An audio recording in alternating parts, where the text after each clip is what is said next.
A&M University, on the highest of 7 hills in the capital city, covering every corner of the Big Bend. This is the award-winning FAMU TV 20 News. Parents, teachers, and religious leaders discuss what they call culture wars in the classroom. Thank you for tuning in to News 20. I'm Brianna Jones-Gill. And I'm Antoinette Mason. A group of panelists known as the God Squad says teachers are caught between cultural differences and Florida's new laws on education. Tallahassee's leaders sparked discussion on cultural wars in the classroom.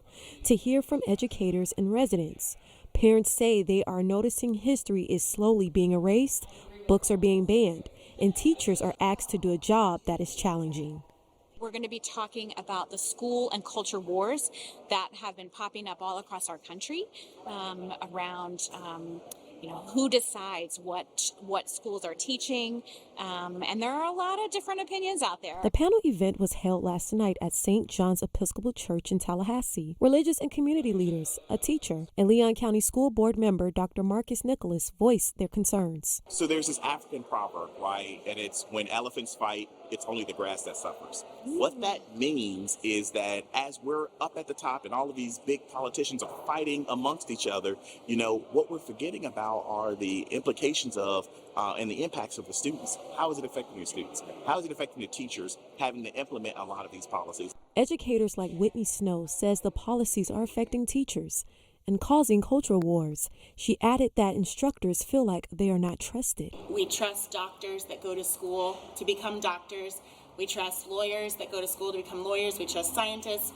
So at what point do we also trust teachers to teach and not impose their own belief systems necessarily within their classroom, but to teach across difference and teach respect and understanding and empathy? The panel discussion comes as Governor Ron DeSantis signed 2 bills this week relating to public schools. We'll have full coverage of that later in the show.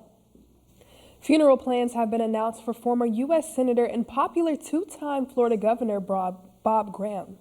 Graham died on Tuesday and will be laid to rest at the Florida Historic Capitol building, formerly known as the Old Capitol, here in Tallahassee next Friday. A private graveside service will follow later that day. Graham's celebration of life is set for Saturday, May 11th at Miami Congregational Church, which is Graham's family home church. Construction plans and pricing has changed for the new Tallahassee Police Department headquarters. The facility was originally scheduled to be complete next year, but the date is now pushed to 2026. The city says significant progress has been made toward the implementation of the Northwood Master Plan since the site was selected as the home of the new TBD headquarters in January 2020. The initial estimate was $45 to $60 million, but now is expected to cost $135 million. J-School Journal's Florida A&M University's award-winning film and music event will take place tomorrow. The event will feature 5 documentaries made by journalism students, including Roll and Soul, A Piece of Home, When We See Ourselves, Sound It Out, and One Nation Under God. The screening is free and open to the public and is happening at Lee Hall Auditorium tomorrow at noon. Calling all Rattlers, friends, and FAMU. FAMU Day of Giving ends today, and the university is asking for donations and support to reach its goal. In total, the university has collected more than $275,000 from more than $1,000 donors. Just under $13,000 total has been raised for the School of Journalism and Graphic Communications. These donations will be accepted until 4:27 this afternoon.